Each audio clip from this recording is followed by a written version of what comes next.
Kaibigan, isang mapagpala at maligayang bagong taon pa rin para sa lahat.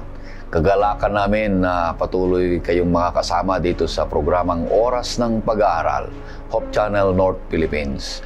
Ang programang ito ay patuloy na nag-aaral ng salita ng Panginoon Diyos na ito'y nagbibigay sa amin at sa inyo ng kagalakan ng ating puso na habang tayo naglilingkod sa Panginoon Diyos ay gumagawa tayo at nakikisangkot tayo sa Kanyang gawain at habang naghihintay sa Kanyang malapit na pagdating.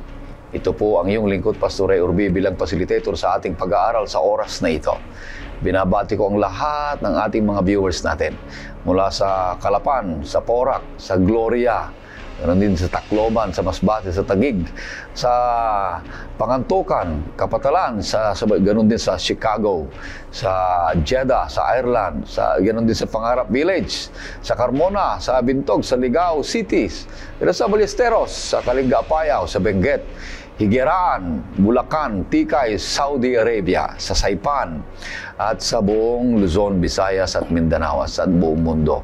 Kami po ay nagagalak at dinadalangin kayo na patuloy kayong pagpapalain ng ating Panginoong Diyos na Siya ang may-ari at mayakda ng ating buhay. Maraming salamat sa mga masisipag dyan na nagsusulat dyan sa comment section sa YouTube channel natin at ito'y ibinabahagi sa ibang mga kapatid at kaibigan at kapitbahay upang ito'y patuloy na malalaman namin, nagla-likes kami dyan at nalalaman namin kung saan ito nakakarating dahil nilalagay nyo ang inyong lugar, kung saan man kayo, probinsya o iglesia at ganoon din sa mga ginigiliw naming taga-subaybay at nakikinig sa AWR 360. Pagpapalain kayo ng Panginoon Diyos at palakasin tayo ng ating Panginoong Diyos sa mamagitan ng Kanyang biyaya at ganoon din ang banal na Espiritu. Ang ating mga kasamang patuloy dito sa studio ay ang ating mga kamanggagawa ng Panginoon Diyos. Una dito ay si Pastor Lito Cadaw. Siya po ang ating isa sa mga guro sa School of Theology sa Adventist University of the Philippines. Kumusta kayo, Pastor Lito? Mabuti naman, Pastor Ray, at in behalf ng AUP, ating ipinapaabot ang ating pagbati sa inyo ng isang magandang araw.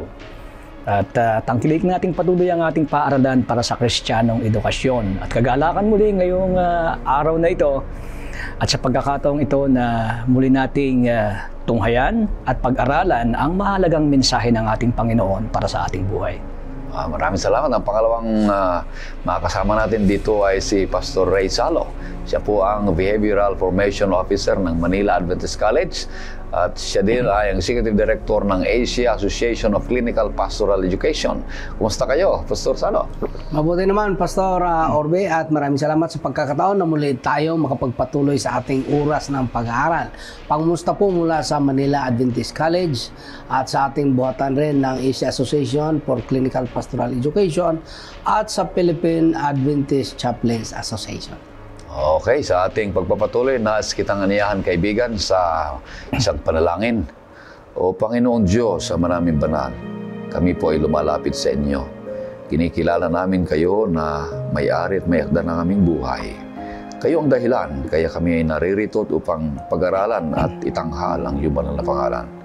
Ganapin nawa, Panginoong Diyos, ang iyong salita sa aming buhay at magkaroon ng kasiyahan maglingkod sa inyo at magkaroon ng patuloy na katapatan at patuloy na maranasan ng iyong kaligtasan.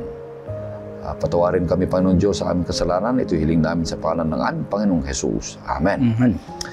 Ang patuloy na tema ng ating pinag-aralan ngayong trimestre mula pa sa Enero hanggang Marso ay pamagat na pag-ibig at katarungan ng Diyos.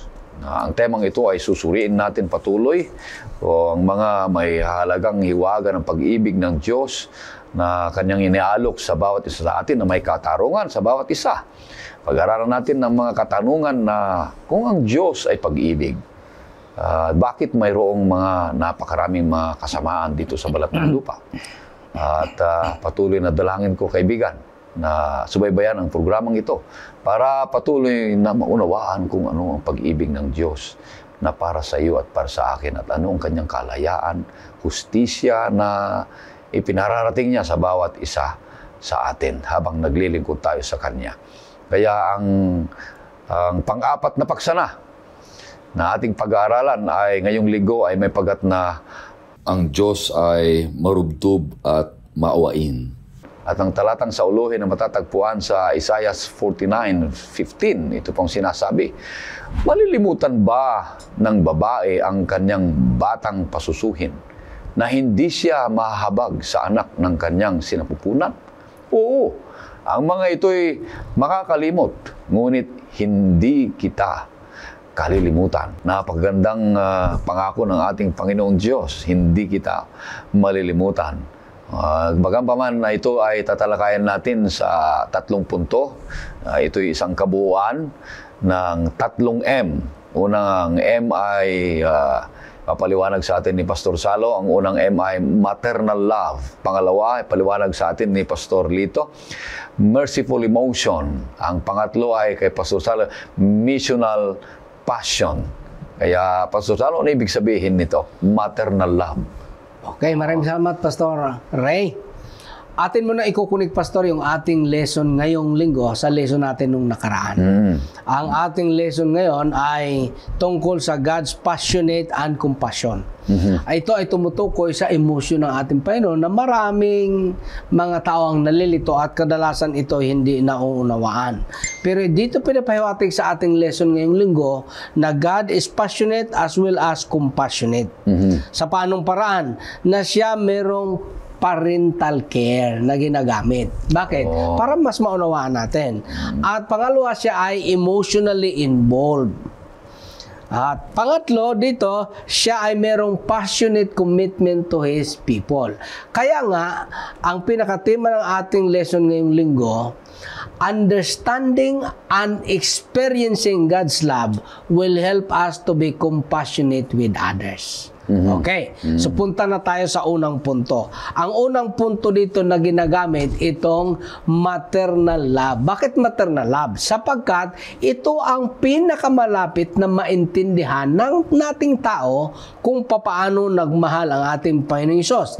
Tingnan natin ang Isaiah 49 verse 15. Ano ang sabi diyan at ano ang imagery na pinapakita ng banal na kasulatan ng ating Panginoon para mas ma-appreciate natin at maintindihan ang kanyang pag-ibig. Malilimutan ba ng babae ang kanyang batang pasusuhin na siya'y hindi mahahabag sa anak ng kanyang sinapupunan? Oo, ang mga ito'y makakalimot, ngunit hindi kita kalilimutan. May team song dyan, Pastor. Hindi kita malilimutan. Dito, mga taga-subaybay, na God's love surpassed to the deepest human emotion. Ang pinakamalalim na human emotion na ginagamit ito, itong relasyon na isang sanggol at isang ina. Na generally, ang mabuting ina, hindi talaga yan makakalimot. Bakit sanggol ang ginamit? Sapagkat napakataas ang ating emotional ng pagkahabag doon sa isang sanggol. Kaysa mature na tao. Pero bagaman ganun, katindi ang pag-ibig ng ina sa isang sanggol, nakakalimot pa rin ang isang tao. Pero ang Diyos, hindi siya nakakalimot. Bakit? Ang mercy ng tao at ang mercy ng Diyos, bagaman similar, pero hindi identical. Ulitin ko ha. Ang mercy, ang pag-ibig at compassion ng tao, compare sa compassion ng Diyos, similar, pero hindi siya identical. Bakit? Ano ba ang mercy at compassion ng Diyos? Jeremiah 31 verse 20. Ano ang sabi dyan, Pastor? Jeremiah 31:20. Dito pinapakita kung ano ang nature at quality ng mercy, love at compassion ng ating Panginoon Hesus. Si Ephraim ba ay aking minahal na anak? Siya ba ang giliw kong anak? Sapagkat kung gaano ako kadalas nagsasalita laban sa kanya, ay gayon ko siya naaalala. Kaya't nasasabik ang aking puso sa kanya. Ako'y tiyak na maawa sa kanya, sabi ng Panginoon. Bagaman ang ating Panginoon Hesus ay nalintulad niya sa relasyon niya kay Ephraim na tumutukoy sa tribe ng Ephraim na kasama sa mga Israelita noong araw, na bagaman ang isang ama ay patuloy na nagsisermon sa kanyang anak, pero ang kanyang pagiging mahabagin ay hindi nawawala. Makikita rin naman yan sa isang earthly father or mother. May timso nga niya ng mga kabataan, yung estudyante blues ba, Pastor Lito, nung araw niyo. Ako ang nasisisi, ako ang nakikita, ako ang palaging may kasalanan. Pero ang depensa naman ng mga magulang, kaya ka sinisermonan dahil mahal ka. Batang-bata ka. Itinutuwid ka. Tinutuwid ka. Kasi ang ating Panginoon Hesus, bagaman nagtutuwid siya, hindi pa rin nawawala ang kanyang kahabagan. Ang isang tao kasi, pag talagang pasuway ang anak, meron kasi mga dinidisown na anak. Pero ang Panginoon Hesus, hindi siya nagdi-disown. Bakit? Ang kanyang pag-ibig, ang kanyang mercy, ang kanyang love, maternal in nature. Pero hindi siya identical. Bakit? It surpasses to the love quality of the mother. Lagpas pa doon ang pag-ibig ng ating Panginoon Hesus. Kaya hindi siya identical. Hindi siya identical. Bagaman similar. Ngayon, ano pa? Itong kanyang compassion, pinapakita natin, punta tayo, Pastor, dito sa Lamentations 3:22. Dito tayo medyo mag-spend ng kaunti. Ano nga to sa Tagalog? Panaghoy? Panaghoy. Sa ibang panalita, kalungkutan. Kalungkutan. 3:22. Bakit? Ano ba dito? Ang emphasis dyan, yung total dependence natin sa kanyang pag-ibig. Basahin na natin. Ang tapat na pag-ibig ng Panginoon ay hindi nagmamaliw. Oo, post mo na. Ang tapat ng pag-ibig, declaration yan. Ang tapat ng pag-ibig ng ating Panginoon Hesus ay hindi nagmamaliw. Ang tapat na pag-ibig ng tao, minsan magmamaliw. Ano ba itong malalim na Tagalog itong magmamaliw? Nawawala. Pastor Lito, ano bang exposition na nito? Hindi nag-iba-iba. Nawawala. Hindi nawawala. Hindi kumukupas. Hindi siya kastilyong buhangin. So, ang tapat ng pag-ibig ng ating Panginoon Hesus, hindi nagmamaliw. Yan ang declaration. Bagaman siya nagagalit, bagaman siya nagpaalala, bagaman siya inano niya si Ephraim, pero yung kanyang pag-ibig hindi nagmamaliw. Pero ang tao, minsan nagmamaliw. Patuloy tayo. Ang kanyang mga habag ay hindi natatapos. Ang habag niya ay hindi natatapos. Bakit? Ang Panginoon kasi eternal. Pag sinabing eternal, there is no beginning and there is no ending. Eternal. Ang kanyang habag is eternal. Walang hanggan. Walang hanggang. Walang pasimula hanggang sa walang pasimula. Yan ang mga diniscuss natin dun sa nakaraang quarter pa. Yan ang nature ng eternal. So ang ating Panginoon Hesus, mga taga-subaybay at mga minamahal, ang ating Diyos, pag nahabag siya, eternal. Meaning, hindi nagbabago ang kanyang kahabagan, hindi nakadepende sa ating response. Hindi nakadepende kung nag-response ba tayo positively or negatively, does not affect to the quality sa kanyang pag-ibig at pagkahabag. Hindi tayo nag-response ng mabuti, nahahabag pa rin siya. Bagaman nalulungkot din siya. Totoo. Nalulungkot din. Para ikaw ba naman isang ama, hindi sumusunod yung anak mo. Lumayas ka. Lumayas ka, tuktukan kita rito. Pero ang ating Panginoon Hesus, bagaman may mga ganyang pananalita, hindi yan dahil talagang galit siya na nawawala ang kanyang pag-ibig, kundi para maintindihan ng tao yung effect ng kanyang ginagawa. Yung nakaraang linggo, yung ating pinag-usapan tungkol sa alibuhang anak, tahimik lang ang kanyang pag-ibig. Pero araw-araw, marahil ang isang amang yun, nananalangin siya. Kailan kaya babalik si Junior? Kailan kaya babalik ang anak ko? Kumusta kaya siya doon? Di ba ganyan naman tayong mga ama, lalo na nung bata pa yung mga anak, di ba?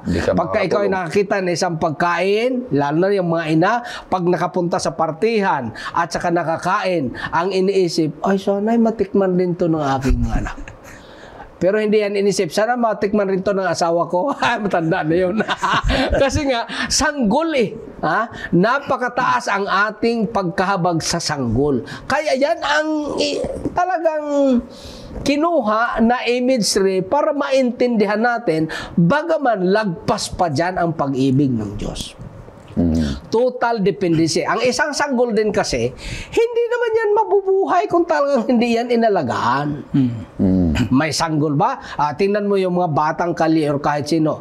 Kahit ano pa yung kalagayan niyan, magbibigay pa rin tayo ng credit sa magulang niyan or kung sino mang nag-alaga niyan. Sapagkat ang isang sanggol, there was upon a time in that life of that sanggol na totally dependent siya sa adult.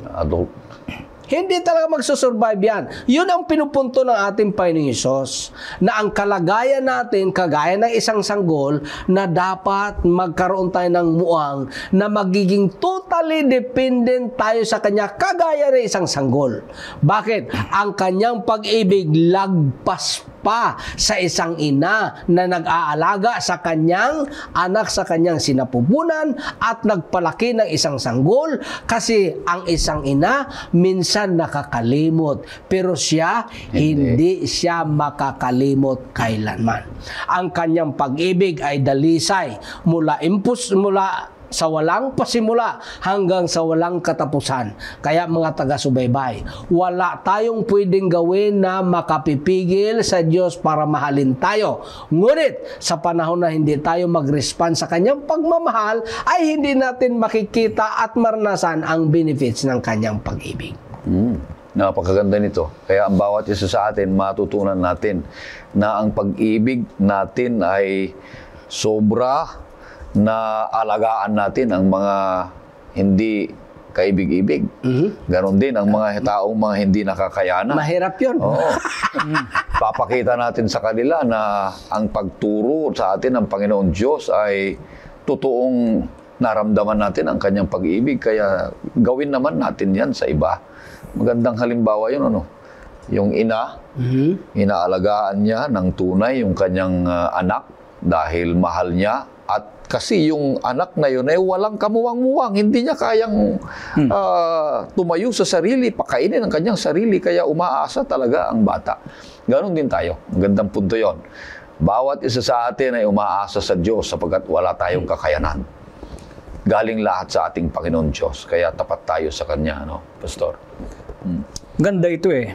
At habang aking itong pinag-iisipan, sa totoo lang ay hindi madali ang mag-intindi ng maliit na bata. At tama yung ating naita dito na itong batang maliit ay talagang siya'y needy para kumain. Nangangailangan talaga siya. Nangangailangan ng kakalinga. Hindi lang ng mag-prepare ng pagkain, kundi yung magbibigay at mismo magpapakain. Kung yung isang pasusuhin na binabanggit ng ating talatang sauluhin, ay sabihin nating nagdumi, sa ating modernong panahon ay may diaper, hindi niya kayang alisin ang kanyang diaper. So dito, ipinapakita sa atin ng ating lesson na nauunawaan ng Panginoon yung ating matinding pangangailangan. Kaya ihilalarawan na yung ating Diyos na tayo nauunawaan na may matinding pangangailangan, laan siya na yung kanyang pagbibigay ng satisfaction sa nangangailangan na katulad ng isang sanggol ay kanyang isatisfy. Pangalawa, makikita din natin dito yung pagnanais ng isang ina ng ikabubuti ng kanyang anak. Na ito'y dapat din nating maunawaan.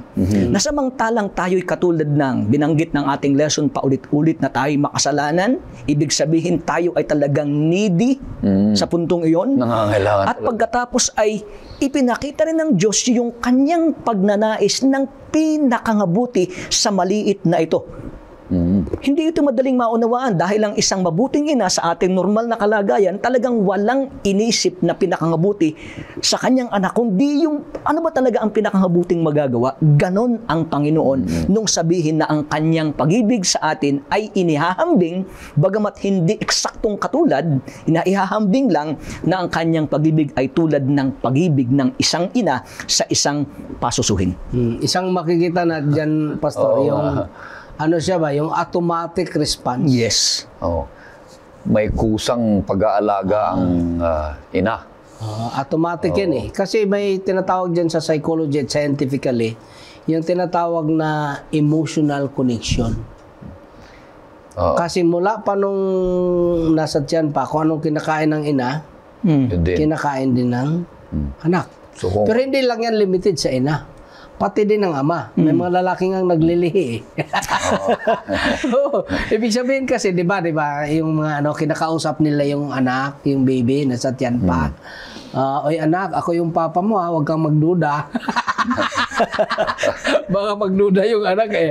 Kasi yung emotion, yung connectedness, yung pusod, dun siya kumakain.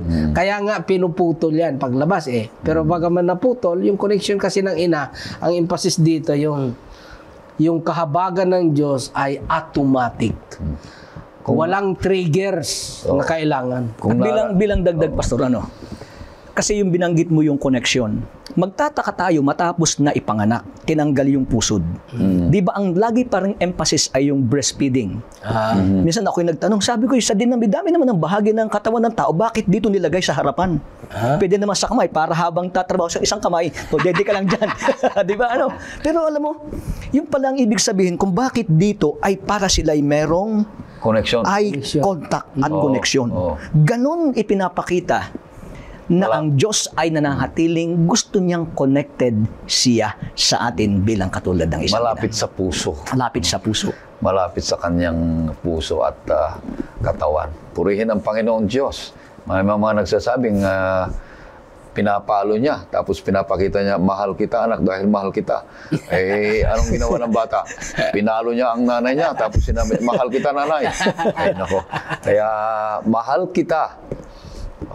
Dahil gusto kong maayos ka, ginagawa ko ito, kaya pinapalo kita dahil nagkasala ka. Yan ang sasabihin natin at ituturo natin sa mga anak natin, mga kapatid. So, papunta na tayo sa pangalawang punto na merciful emotion. Ipapaliwanag sa atin ni Pastor Lito. Anong ibig sabihin nito, Pastor? So matapos natin ditong maunawaan sa ating lesson, mga kasama kong pastor, yung pag-ibig ng Diyos na inihahambing sa katulad ng isang ina. Dito'y ating makikita na meron siyang merciful emotion. Yan, meron siyang merciful emotion. At pag ating itong pinag-usapan, dito ay ginamit na ilustrasyon yung kwento ni Hosea. Kung naalala nyo sa ating lesson. Si Hosea ay inutusan ng Panginoon na mag-asawa ng isang patutot. Sa ating sigurong modernong term ay prostitute. Yan. O kung gusto natin ng medyo terminong kakaiba ay medyo haliparot. Ayan. Mababang lipad. Ngayon, ang malungkot, pinaglaanan ni Hosea ng pagmamahal, sakdal na pag-ibig, pero ang malungkot, yung kanyang pagmamahal ay hindi nasuklian ng sapat na pagmamahal. Siya ay bumabalik sa kanyang dating gawi at sumasama sa ibang lalaki. Ngayon, Iba-iba. para ating maunawaan ng merciful emotion, tayong mga tao ay may possible na magkaibang response sa mga bagay na nakakaiyamot o hindi kaiga-igaya. Lalo na pagka yung ginagawang hindi kaiga-igaya ay nakayayamot. Pag yung ginagawang nakayayamot at hindi kaigagay paulit-ulit, ang gusto natin parusahan, itakwil o saktan. Reaksyon yan. Pero sa kabilang banda, merong isang pagtugon na kakaiba. Ang pagtugon na iyon ay maaaring mahabag ka dun sa taong gumagawa ng hindi maganda, bagamat ikaw ang parang sabihin nating na-offend. Yun yung nangyari sa kwento ni Propeta Hosea. Siya yung kahabag-habag o nakakaawa in a sense na yung kanyang asawang pinaglaahan ng pagmamahal ay pabalik-balik sa kanyang dating gawi. Dahil dyan, tingnan natin kung paano tumugon ang Panginoon o si Hosea sa ilustrasyon. Kasi yung kwentong ito ay ilustrasyon na ang Panginoon ay ganun ang kanyang pagmamahal sa kanyang bayan, pero yung kanyang bayan ay pabalik-balik sa kanilang spiritual adultery. Ayan. Ngayon, paano tumugon ang Panginoon? Tingnan natin dito. Inihahalin tulad dyan o ini-illustrate ng Hosea 11 verse 8. Ano kaya ang binabanggit dito? Tingnan po natin. Basahin natin, Pastor. Paano kitang pababayaan, o Ephraim? Paano kita itatakwil, o Israel? Paano kita gagawing tulad ng Adma? Paano kitang ituturing na tulad ng Zeboim? Ang aking puso ay nabagbag sa loob ko. Ang aking habag ay nagningas. So tingnan natin, yung response ng Panginoon. Ang kanyang response ay totoong siya'y nasaktan, nalulungkot, pero ang sabi niya ay, papaano na ikay aking maitatakwil? Papaanong kalilimutan kita? Ang kanyang nadama pala sa kanyang puso ay siya'y nabagabag o nabagbag, nalungkot. At ang sabi pa niya, ang aking habag ay nagniningas o nagningas sa iyo. Parang kung ating titingnan nalulungkot ako na merong kang ganyang likas, na sa halip na siya'y mayamot o si Hosea sa kanyang asawa na pabalik-balik dun sa kanyang dating gawi, ay kanyang tinatanggap muli, kanyang kinukuhang muli, kanyang ibinabalik sa kanya na katulad ng ginawa ng Panginoon sa kanyang bayan. Bagamat ang kanilang pangangalo niya, sa spiritual na pangangalo niya ay pabalik-balik, tatalikod sa Panginoon. Di ba binabanggit ng ating lesson? Laging nakakasala. Sila'y magkakaroon ng maayos na kalagayan sa piling ng Diyos, tatalikod, magre-rebelde. Pababayaan sila ng Diyos. Pababayaan sila ng Diyos. Pagka sila ay nakaranas ng kahirapan, muling babalik sa Diyos. Tatanggapin uli sila ng Diyos. Pero, ang Diyos sa halip na mahabag ang kanyang emosyon, sa halip na mayamot, o sa halip na itakwil, ang kanyang emosyon ay pagkahabag. Yan, yun ang kanyang naramdaman. Kaya ang sabi niya, ang puso ko'y nabagbag at pagkatapos ako'y nagniningas ang aking habag sa inyo dahil naunawaan ng Panginoon. Ganun ang kanyang emosyon para sa atin. Ngayon, karugtong nito, binabanggit sa atin ng Deuteronomy 1:31, na ipinapakita dito na ang Panginoon ay kanyang tinutulungan ang kanyang mga anak na lumakad ng tama. Tingnan natin kung ano ang pagkakabanggit sa atin sa aklat na ito ng Deuteronomy 1:31. At sa ilang na doon ay inyong nakita kung paanong dinala kayo ng Panginoon ninyong Diyos na gaya ng pagdadala ng tao sa kanyang anak, na lahat ng daanang iyong nilakaran hanggang sa makarating kayo sa dakong ito. Kung ating babalikan, yung kwento ay talagang malungkot. Yung kanilang pagnanais na lumayo sa Panginoon, kahit sa pagbalik sa mga pagsamba, sa mga Diyos-Diyosan, kahit yung mga impluensya ng Ehipto, kahilang daladala yan. Pero ang sabi sa atin, tinuruan sila ng Panginoong lumakad sa kanyang pagnanais. At pagdating po sa huling bahagi, pagdating sa bagong tipan, ganun din ang atin pa ring Panginoon sa kanyang emosyon sa atin. Naroon pa rin yung kahabagan. Pag ating binasa yung Matthew 23:37, dito ay inilalarawan sa atin yung pagkalungkot ng ating Panginoon, yung kanyang emosyon para sa kanyang bayan. At ano kaya ang binabanggit dito? Atin pong tunghayan. Basahin natin. O Jerusalem, Jerusalem, na pumapatay ng mga propeta at bumabato sa mga isinusugo sa kanya. Makailang ulit kong ninais na tipunin ng iyong mga anak, na gaya ng pagtitipon ng inahing manok sa kanyang mga sisiw, sa ilalim ng kanyang mga pakpak, at ayaw ninyo. Sipin natin yung ganong reaksyon o ganong damdamin ng Panginoon. Ipinapaunawa po sa atin dito, mga minamahal nating mga kasamang mag-aaral ng Biblia, na Jesus' lament over Jerusalem mirror God's heartache, yung kanyang nararamdamang sakit, sa kanyang damdamin o sa kanyang puso, na lahat ay kanyang ginagawa, sinisikap niyang lagi, kagaya dun sa ating ilustrasyon kay Hosea, na sinisikap niyang ibalik sa kanya yung kanyang asawa. Ang ating Panginoon ay ganun din, pabalik-balik niyang ginagawa na ibalik ang kanyang bayan sa kanya. Pero ang sabi sa atin, patuloy naman siyang tinatanggihan ng kanyang mga anak. Nakalulungkot isipin. Pero dahil dito, ang dapat nating, siguro sa ating side, ating maunawaan na tayo pala'y lalong magdadala ng kalungkutan sa puso ng ating Panginoon sa ating paulit-ulit na pagtalikod sa Kanya. kung yung ating nakalipas na lesson ay nagbabanggit na pwede tayong maging kalugod-lugod sa paningin ng Panginoon. Merong downside na ito ang dapat nating iwasan, na tayo pala'y magdudulot ng isang masakit na damdamin. Bagamat outside naman ang Panginoon sa damdamin kung ating iisipin yung ating konteksto. Pero sa puntong ito'y ipinapaunawa na ang Diyos, pag tayo'y tumatalikod sa Kanya at siya'y ating iniiwan at siya'y ating itinatakwil, meron siyang labis na kalungkutan. Kaya ang sabi sa atin, siya'y nababagbag, ang kanyang habag ay nagnininga sapagkat nakikita niyang bakit ang aking anak, ginawa ko na ang lahat, pero bakit patuloy pa rin tumatalikod? Napakaganda na paliwanag na ang Panginoon Diyos ay madamdamin. Mayroon siyang pakiramdam, na yung kanyang pakiramdam ay nagbibigay sa atin ng habag, na imbes na magagalit ang Panginoon Diyos sa atin, sa ating kalagayan dahil nagkasala at lumayo tayo. Gaya ng naunang nabanggit natin na ang Ama ay nagpakita ng tunay na habag dahil nararamdaman niya ang ating nararamdaman. Napakaganda, no, Pastor? Kumbaga parang isang ama din yan na earthly father ba? Na nakikita mong anak mo na napariwara ang kanyang buhay. Kalagayan, no? Sa halip na magalit ka at bugbugin mo siya, nahabag ka. Habag ka. Oo. Nahabag ka. At saka tinulungan mo siya, kinuha mo siya dito, tinuruan sila kung paano ba. Ganyan ang Diyos. Na meron siyang option na pwede namang magalit. Na ang tanong dyan, correct bang magalit? Oo naman.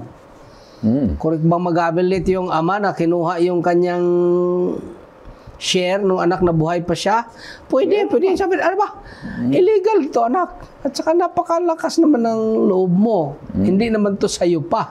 Kasi nga, inheritance, meaning, pagpatay na, buhay pa nga ako eh. Oo. Pinapatay mo naman ako. Pero hindi yun ang option na pinili ng Diyos. Ang option na pinili niya, yung kanyang nature. Yung pagiging mahabagin. Lalo na itong si Hosea. Oo. Oo. May asawa ka nga, kinasal na kayo nga. Tapos pagkatapos dumating ka sa bahay mo, wala siya. Hinahanap mo Naro. Kasama ng mga lalaki. Curious lang ako, Pastor. Ito kaya si Hosea ay puntahan mo ulit. napilitan lang siya sumunod dahil propeta siya. Or nature din talaga niya dahil sa kanyang relasyon sa Diyos. Wari ko nature din niya sa kanyang relasyon sa Diyos. Ayon sa talata, sinabihan sa ng Panginoong Diyos. Pero hindi siya nagprotesta. Ano maghanap? Sapagkat yung prerequisite kasi doon, yung kanyang relasyon sa Diyos bilang propeta ay napaka-intimate. Na hindi niya inaalintala yung sasabihin ng ibang tao. Ang daming sinabi ng mga tao noon. Siyempre, propeta siya eh. Pero hindi yun mahalaga sa kanya. Ang mahalaga sa kanya, yung sasabihin ng Diyos. Ganon din pala pag naglingkod tayo, Pastor. Pag naglingkod tayo na talagang malapit ang ating relasyon sa Diyos, hindi masyadong mahalaga sa atin ang sasabihin ng ibang tao. Mas mahalaga sa atin ang sasabihin ng Diyos, kagaya ni Hosea. Natural, daming mga reaction nun. Propeta siya eh. At saka malaking pag-witness ito o kaya pagsasaksi. Pag nagtatanong yung mga tao, bakit mo ginagawa yan?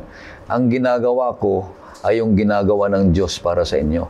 Yung ginagawa ninyo ay ginagawa ni Haliparot nung asawa ko. Pero napakalungkot, ano? Mahal. Malungkot, ano? Kasi kung sila ay na-displease, siguro kung ating ilalagay sa sitwasyon natin, tayo halimbawa ay mga kaibigan o kapwa lingkod ni Hosea, sabihin natin Israelita. Di ba para sa atin tayo maiinis na itong ating propetang iginagalang na lingkod ng Diyos ay bakit kumuha ng asawang ganito na kukunin niya, aalis, sasama sa iba, kukunin niya, pagkakuha niya, aalis uli, sasama sa iba. Di ba sa kanila ay masakit? Masakit yan. Pero ang totoo, bakit mahirap maunawaan para sa kanila na tayo pala ito? Pero ang point pa din doon, kasi ang idnidin sa ating lesson, yun ang Panginoon. Kaya nga, kaya pag may magtanong siguro, sabi ni Isaiah, salamat, Hosea, salamat nagtanong ka. Ang tanong siguro, bakit ka ba nagtitiis dyan sa asawa mo pukpok? Sabi siguro ni Hosea, buti nagtanong ka, may sagot ako sa iyo. Bakit ba nagtitiis ang Diyos sa atin? Yun nga. Yun ang sagot ni Hosea. Salamat at nagtanong ka. Kasi bakit ba nagtitiis ang Diyos sa iyo?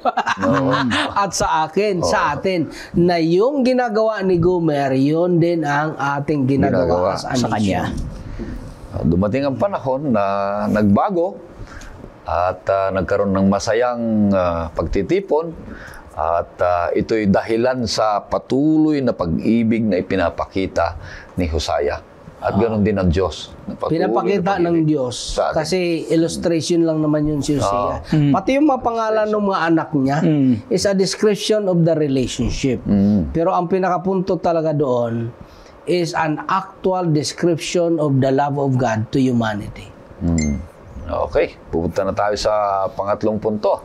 Missional passion. Ano ibig sabihin nito, Pastor? Ito pangatlong punto, masaya ito, Pastor.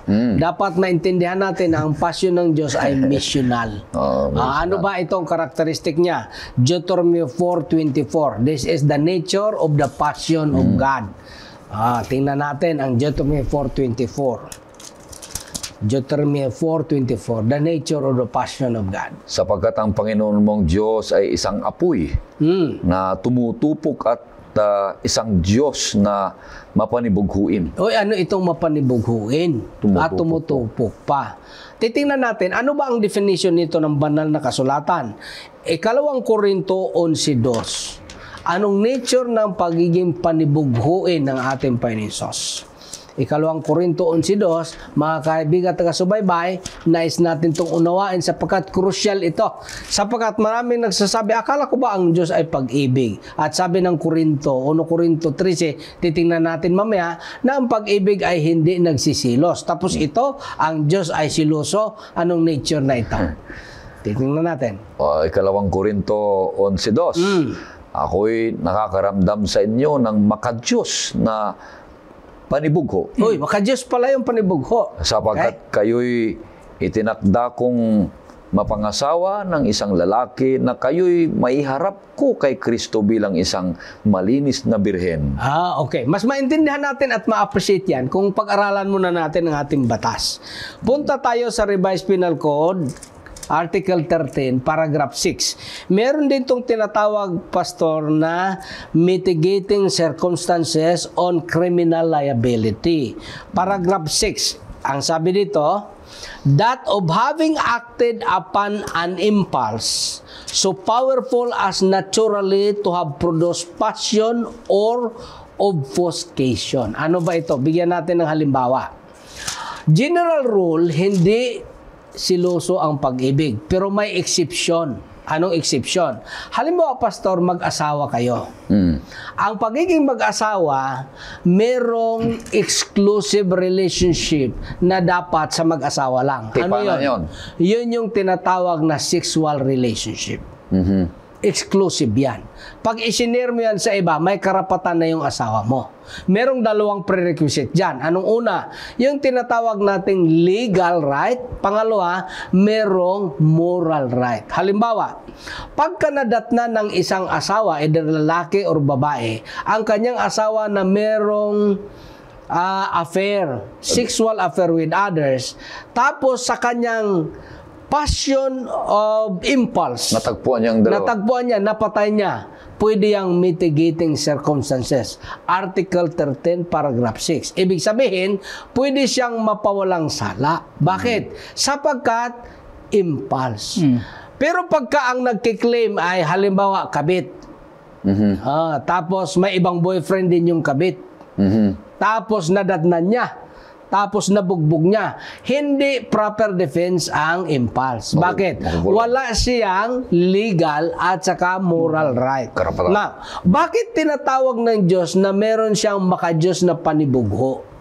Tapos in-example niya na kayo isang asawa. Babae. Ang babae. Ang ibig sabihin niyan, in the context of marriage, our God has a legal and moral right. Bakit? Siya ang may gawa ng tao. At siya rin ang nag-redeem sa tao. Nagligtas. May kanta nga niyan 2 times you are mine. First, because I Medyo. Second, because I redeemed you. May Dalawang third beses. pa yan, may fourth, may last. I sustain you and everything. Sa kanya lahat eh. Kaya ito tinatawag na divine jealousy. Now, ano naman ang intensyon ng divine jealousy? Para kanino ito? Para rin sa atin. 1 Corinthians 13:4-8 at lakdang ka ng 13. 4. To ay Ang pag-ibig ay matiisin, Matiisin. at magandang loob. ganun loob. Ang pag-ibig ay hindi mainggitin o mapagmalaki Mapagmalaki. o hambog. Hindi magaspang ang kilos. Hindi nito ipinipilit ang sariling kagustuhan. Hindi mayayamutin. Hindi nagtatala ng mga pagkakamali. Okay? Hindi ito natutuwa sa masamang gawa, kundi natutuwa sa katotohanan. 13.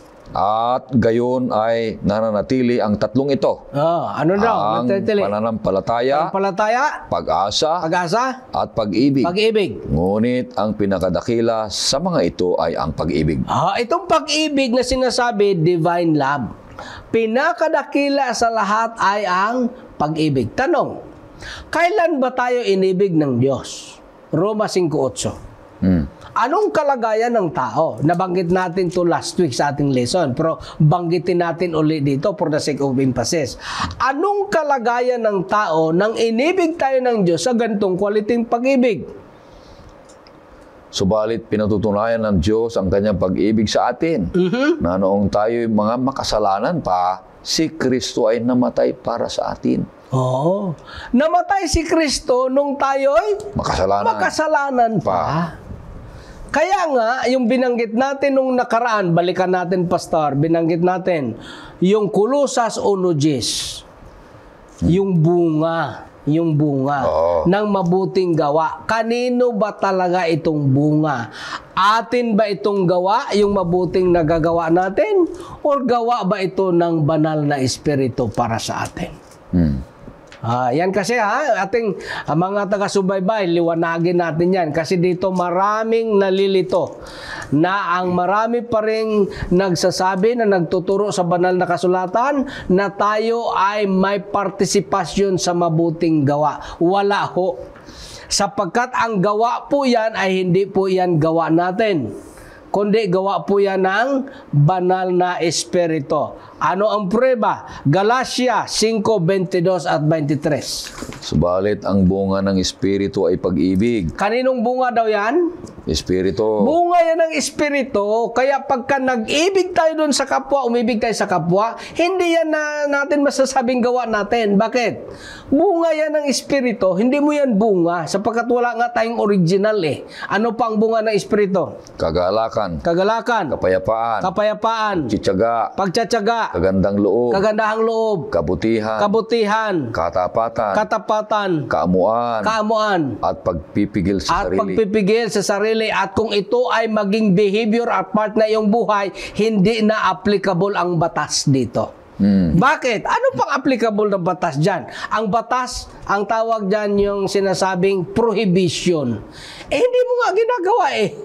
Kanino ba binigay ang sinasabing thou shall not kill? Doon sa mga gustong pumatay. Kanino ba binigay ang sinasabing huwag kang magnanakaw? Doon yan sa magnanakaw. Kasi yung hindi na magnanakaw, kahit hindi mo yan sabihin huwag kang magnakaw, hindi naman talaga yan nagnanakaw. Walang kwenta na yun. Wala na yung kwenta, hindi applicable. Pero hindi ibig sabihin na wala na ang batas. Oo. Nandyan pa rin para doon sa mga nagnakaw. Kaya dito mga taga-subaybay, wala tayong parte sa kabutihang gawa sapagkat yung gawa ay hindi talaga natin yan gawa. Ano yan? Bunga yan ng espiritu. Biblical basis, Galatia 5:22 at 23.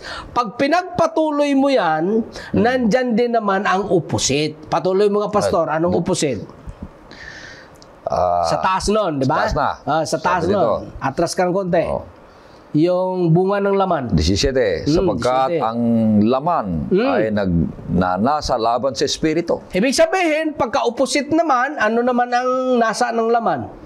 Laban sa espiritu. Laban sa espiritu. Ano daw yun? At ang espiritu ay laban sa laman sapagkat ang mga ito ay laban sa isa't isa upang hindi ninyo magawa ang mga bagay na nais ninyong gawain. Ito. 19 sabi, gayon ay hayag ang mga gawa ng laman. Ano naman yung gawa ng laman? Opposite sa bunga ng Espiritu. Ano? Ang mga ito ay pakikiapid, Pakikiapid, karumihan, karumihan, kahalayan, kahalayan, pagsamba sa Diyos-Diyosan, Diyos-Diyosan, pangkukulam, alitan, pagtatalo, paninibugho. Ngayon, ang tanong dyan, Pastor, kaninong gawa yan? Gawa mo ba yan? Hindi mo rin yan gawa. Ano yan? Gawa ng kasalanan at gawa ng laman. So, ang partisipasyon lang talaga ng tao ay magbigay ng consent. Pinaliwanag natin yan nung nakaraang lesson natin. Pag nagbigay ka ng consent sa banal na espiritu, gagawa siya sa pamamagitan mo at gagawa siya sa sayo. Magbubunga ng fruit of the Spirit. Hindi yan fruit ni Pastor Salo, ni Pastor Lito, or ni Pastor Orbe. Kaya ka walang credit sa atin eh. Fruit of the Spirit. Pag hindi ka naman nag-consent, gagawa naman ang kaaway sa iyo.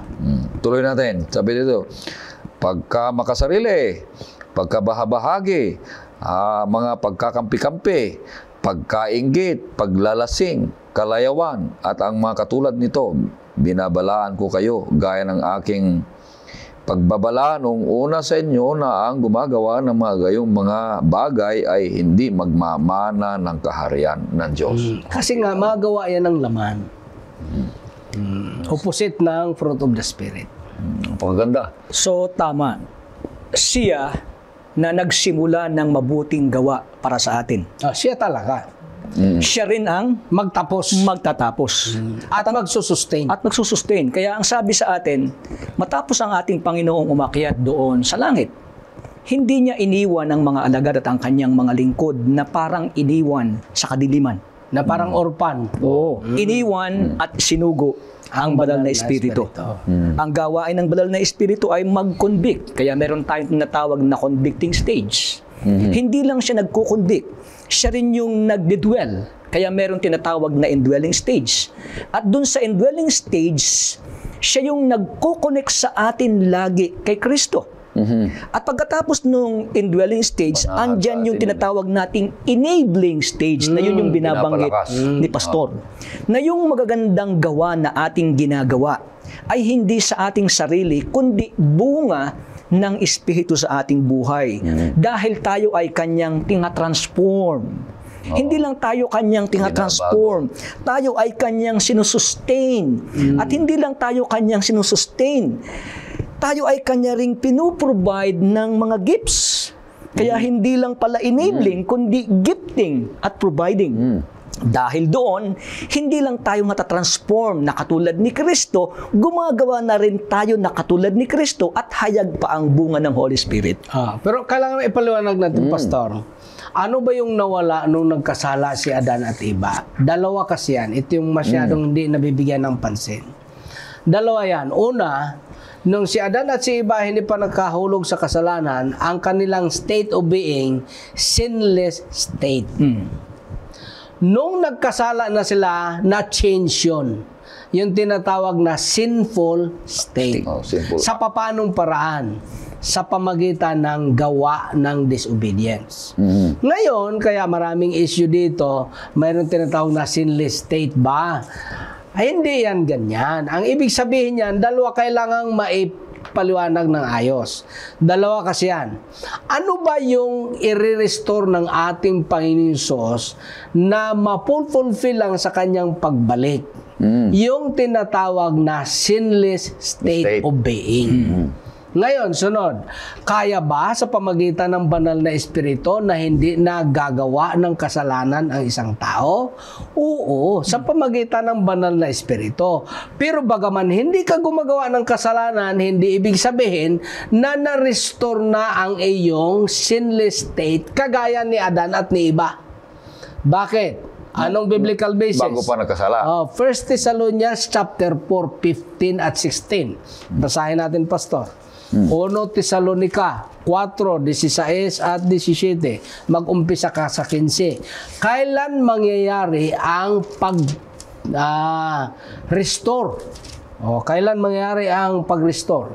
sapagkat ito'y sinasabi namin sa inyo sa magitan ng salita ng Panginoon na tayo nabubuhay, na natitira hanggang sa pagdating ng Panginoon ay hindi mauuna ang anumang paraan sa mga natutulog, sapagkat ang Panginoong mismo ay bababa mula sa langit na may sigaw, may tinig ng arkanghel, ng mga trumpeta ng Diyos, at ang mga namatay kay Kristo ay babangon muna. Okay? Pagkatapos tayong nabubuhay na natitira ay aagawing kasama nila sa mga ulap upang salubungin ang Panginoon sa papawirin. At sa gayon ay makakapiling natin ang Panginoon magpakailanman.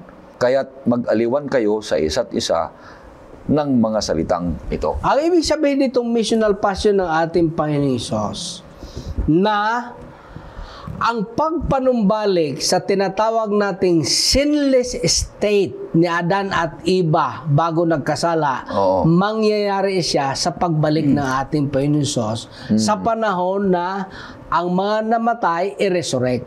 Ang mga buhay pang madatnan ng Diyos babaguhin. Yun yung tinatawag na restoration of the sinless state. Now, pangalawang issue, pwede ba na sinless in terms of acts? Hindi kasi yan magkaparehas at the same. Hindi yan one and the same. Dalawa yan eh. Sinless state and sinless in terms of acts. Pupwedeng hindi ka na makagawa ng kamalian in terms of acts. 1 John 3:4. Basahin mo. 1 John 3:4. Ano ba yung isang definition ng kasalanan? 1 John 3:4. Ang sino mang gumagawa ng kasalanan ay lumalabag din naman sa kautusan. Itong aksyon, dalawa yan, yung pinaliwanag natin. Yung sinasabing acts of omission and acts of commission. Pagka gumagawa ka ng mga bagay na pinagbabawal sa iyo, acts of commission yun. Pagka hindi mo ginagawa ang mga bagay na pinapagawa sa iyo, acts of commission yun. Yung action, pwedeng hindi mo na magawa in terms of action, sinless ka. Sa pamagitan ng banal na Espiritu. Kasi nga siya ang gumagawa sa iyo eh. Yung binasa natin sa Galatia.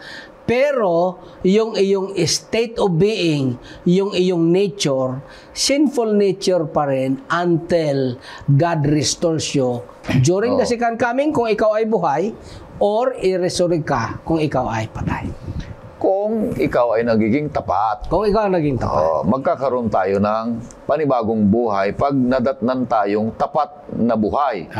Kung namatay naman tayo, ay kung hindi ka naman tapat, automatic ka namang mamamatay kasi nga hindi mo kaya ang liwanag ng Diyos. Kaya purihin ang Panginoon Diyos, napakabuti na ang missional passion ng Panginoon Diyos ay maibalik tayo sa kalagayang wala na tayong kasalanan, hindi na tayo magkakasala, kundi magkaroon tayo ng buhay na walang hanggan, maging immortal, pagkatapos na tayo ay magiging tapat na lingkod at umiibig sa Kanya, mga kapatid. Kaya itong tatlong ito ay mahalaga: maternal love, merciful emotion, and missional passion. At sa ating pagtatapos, at makarinig tayo ng isang awitin at hingin natin pagkatapos si Pastor Lito ng kanyang panalangin.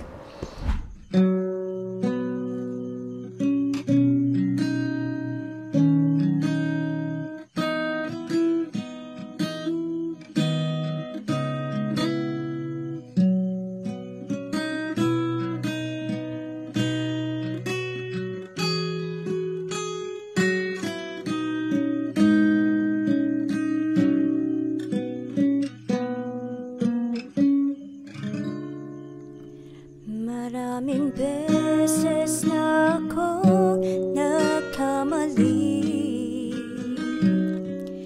naghangad ng mga bagay at napalayo sa'yo.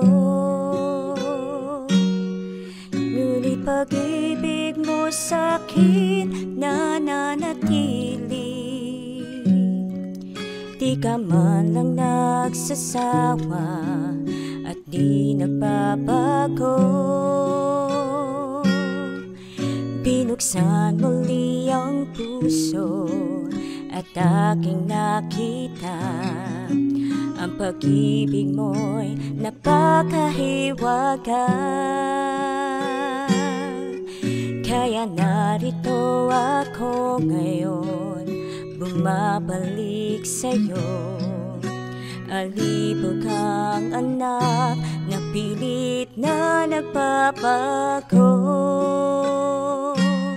Bawat segundo, minuto, oras at araw, ikaw ang nais makasama upang di na maligaw. Ikaw ang tubig na buhay sa kaluluwang nauuhaw. Sa aking puso ay nag-iisang tanglaw.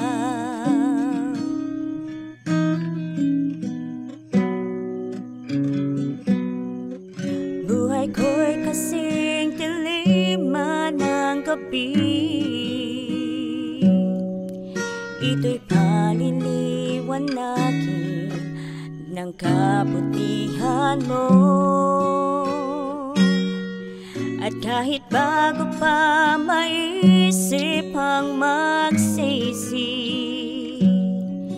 kasalanan ko'y nilimot mo ng sarili mong dugo.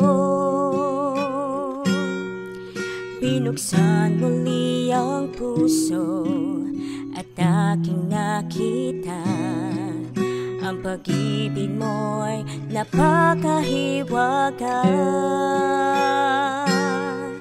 Kaya narito ako ngayon, bumabalik sa'yo. Alibog ang anak na pilit na nagbabago. Bawat segundo, minuto, oras at araw, ikaw ang nais makasama upang di na maligaw. Ikaw ang tubig na buhay sa kaluluwang nauuhaw. Sa aking puso ay nag-iisang tanglaw. Bawat segundo, minuto, oras at araw, ikaw ang nais makasama upang di na maligaw. Ikaw ang tubig na buhay sa kaluluwang nauuhaw. Sa aking puso ay nag-iisang tanglaw.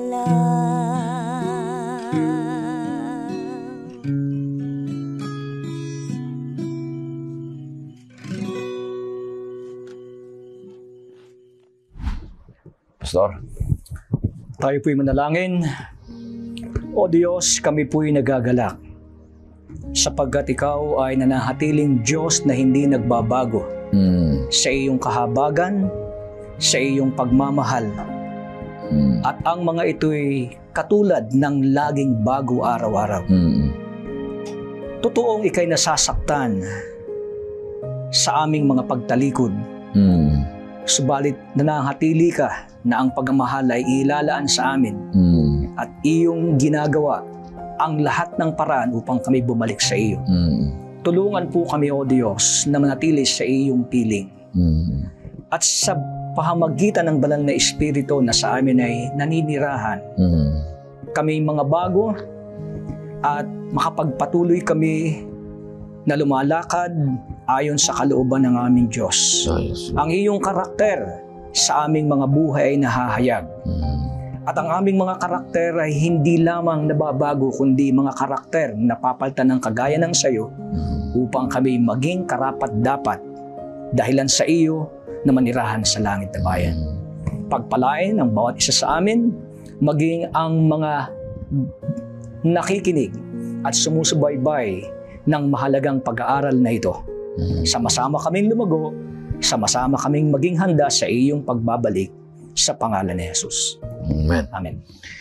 Purihin ng Panginoon Diyos. Maraming salamat, kaibigan, sa patuloy mong pagsusubaybay sa programang Oras ng Pag-aaral. Mahal ka ng Diyos. sapagkat sa araw na ito ay pagpapalain ka. Maraming salamat.